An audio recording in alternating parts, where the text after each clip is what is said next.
Once upon a time, I was browsing Discord when a good friend of mine posted a video about a strange glitch he experienced while playing Splatoon 3 for the Nintendo Switch family of systems.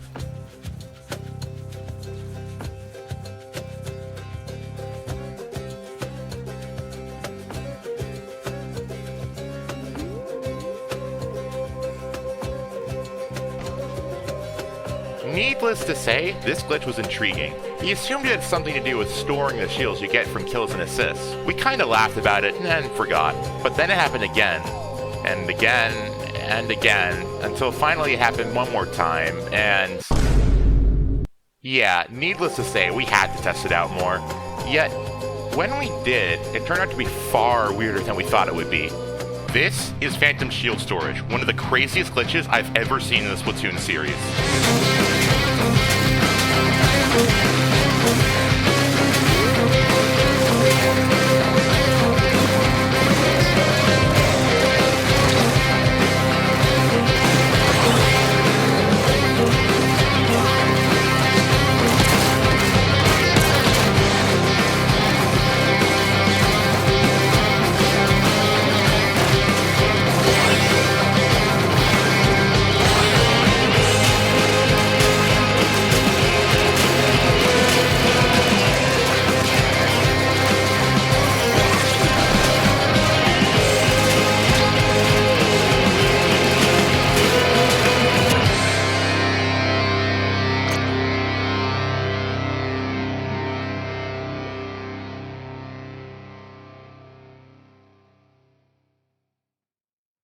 Setting up the glitch is simple. There are two methods, and they work on both undercover variants. The first method is as follows. Let your shield take lethal damage, and pull out your special the moment the lethal damage is dealt. The window for this is pretty tight. Then, during the special, get a kill or assist with any method. If you time it right, the shield recovery animation will not play, but you'll have your shield back. If you see the shield recovery animation, then you've messed up the timing and you need to redo it. This method is generally way easier with the vanilla undercover umbrella, but it's not impossible on the Sorella. Also, for the vanilla undercover umbrella, the explosion of the reslider will generally not activate the glitch, but the contact of the reslider will. The second method requires you to use the Rainmaker instead of your special. Simply let your shield take lethal damage, but instead of using your special before it breaks, pick up the Rainmaker. Once you have the Rainmaker, get a kill or assist. The timing for this doesn't matter. After that, take it to the checkpoint and dunk it. As with before, if you have your shield ready and the regeneration animation didn't play, you've activated the glitch, but if the recovery animation plays, you've probably screwed it up and need to redo it. When the glitch is active, your shield will immediately regenerate upon being destroyed. However, if you keep your shield held up after it regenerates, it will be intangible, hence the Phantom Shield name. All you need to do to make it tangible again is to release it and then pull it up again. If you keep doing this, you can absorb a crazy amount of damage with no limits. While the glitch is active, your shield will not recover HP upon getting a kill or assist. Additionally, while you have the Phantom Shield up, it will be intangible indefinitely, even if enough time passes such that it would normally recover the shield. Finally, dying will remove the glitch and return everything to normal. Okay, let's look past the weirdest jank for now and look into how the glitch activates. When you use a special or otherwise lose access to your main weapon while your umbrella shield is broken, the game won't try to recharge your shield while you don't have your main weapon. If the conditions are met to recharge your shield while you have lost access to your main weapon, either through the shield timer ending or getting a kill on the undercover umbrella, the game will instead delay the recharge until you regain access to your main weapon. In this clip, I fire my umbrella shield and use an inkjet. The umbrella shield's recharge timer ends during the inkjet, so the game delays the recharge until the moment the inkjet ends. You can see that the animation plays as soon as the inkjet explodes. Now, as long as your shield is destroyed before you lose your main weapon, this system works fine with no issues. However, umbrella shields have a 16 or so frame window between taking lethal damage and actually being destroyed. So, if you use a special or pick up the Rainmaker during this window, you can have your shield break after using your special. This normally doesn't pose a problem either, except with the undercover umbrella, with its ability to recover its shield whenever it gets a kill. Hence, if your shield breaks and gets recovered during the special, I guess the game just gets confused, and the variable that determines whether or not you have your shield gets really messed up or something. Anyways, remember when I said that I was glossing over the weirdest part? Well, it's time to talk about the fact that this glitch isn't synchronized across all players.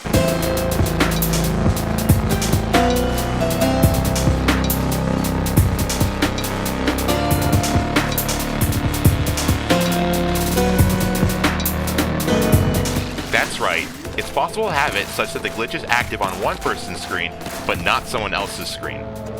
I'm pretty sure the reason why this happens is because of lag. Sometimes you succeed in timing the glitch on your screen, but on someone else's screen, you fail the timing. In general, the sooner you pop your special or pick up the Rainmaker after taking lethal damage, the more likely it is for the glitch to be active on everyone's screen. While having it active on everyone's screen is the most practical way to use this glitch, having it desync causes a lot of super crazy shit to happen. Now, before I show you the crazy clips, I need to explain how the game resolves latency. Ever been shot from behind a wall before? Of course you have. Basically, players aren't always in the same position on every player's screen because of latency. So if a player takes damage on one player's screen, but avoids damage on their opponent's screen, what exactly happens? Well, it depends on the damage source. If a main weapon is a damage source, it will deal damage to the opponent no matter what the opponent sees on their screen. We call this sort of attack attacker favored. Conversely, when a player throws a bomb at an opponent, the opponent will only take damage from the bomb if they are within its blast radius on their screen, regardless of what the attacker sees. We call this defender favored. Every attack from a main weapon except for the explosions from Tri-Stringer and Wellstring are attacker favored, while every sub-weapon except for line marker is defender favored. Specials often go either way, but are mostly defender favored. So if something is attacker favored, the attacker needs to see the phantom shield storage in order for it to work, but the defender does not need to see it. If something is defender favored, the defender needs to see the phantom shield storage in order for it to work, but the attacker does not need to see it. Of course, if both players see it, then it will work against all attacks. Also, which type of desync you can get seems to depend on the method of activation. The method that uses a special appears to allow for the Brella user only desync, while the Rainmaker method appears to allow for the opponent's only desync. However, testing this stuff is kinda difficult, so your mileage may vary with different latencies and hosts.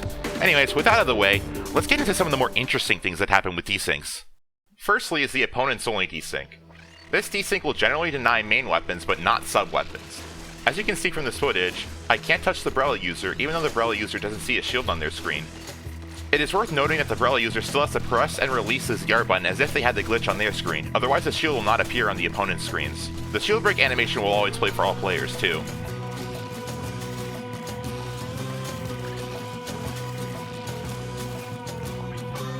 In this clip, I am the only one who sees the glitch.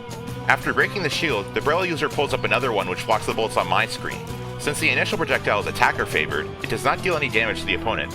However, there's a little quirk with the Tri-Stringer and Wellstring where the explosive bolts do not disappear on an opponent's screen unless they hit the opponent, even if they deal no damage.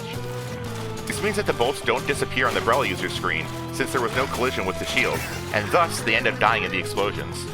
In this clip, I use the Inkjet. Direct hits on the Inkjet are attacker favored while indirect hits are not.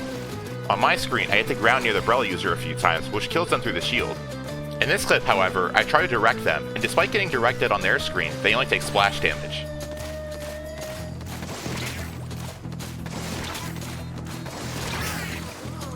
Next up are the defender favored clips. In this clip, I get a bomb thrown at my shield, which makes it explode instantly. However, on my opponent's screen, the bomb travels past me, exploding behind me. Since the pain of the bomb is dependent on the bomb thrower, I see the ink explosion appear behind me suddenly, since that's where it exploded on my opponent's screen. If the attacker only desync is used instead, the ink appears at the Brella user's feet, as that's where the bomb explodes on the attacker's screen. Trizooka is fully defender favored. This already causes a ton of problems without this glitch, but with this glitch you can get some absolutely crazy clips. I mean, just look at this. Special is so dumb. The desync also gets even more weird if you look at the other oddities with the glitch. Since the shield doesn't recover its HP on kill for players who see it, you can damage it, then have the Brella user get a kill. This means that the Brella shield will have less health on the screens of the players that see the glitch than on the screens of the players who do not. Lastly, if you hold up the shield for long enough after it is destroyed, or get a kill, you can keep it in the intangible state for the people who see the glitch, but have it recovered for the people who do not. This can lead to other funny things happening, like my shield taking no damage to a bomb because that damage can't be dealt on my screen.